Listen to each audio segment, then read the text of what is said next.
Boys and girls, it's Miss Doyle, and I wanted to show you how to get to our Zoom link via Seesaw. Hey, that's Smokey that was just over here. And I'm going to switch the screen so you can see what I want to show you. You see how we have Seesaw, this is your activity. This is what's different. There's our Zoom link. And right here, we typically click on Add Response. What I want you to do is click on that link, and then you'll go to it again, join our cloud HD video.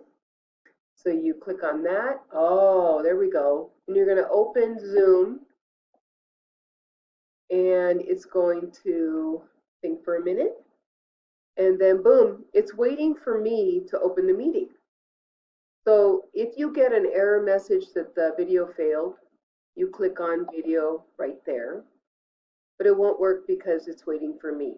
I wanted you to know how to get into our meeting tomorrow morning without any problems, and I really hope this helps today.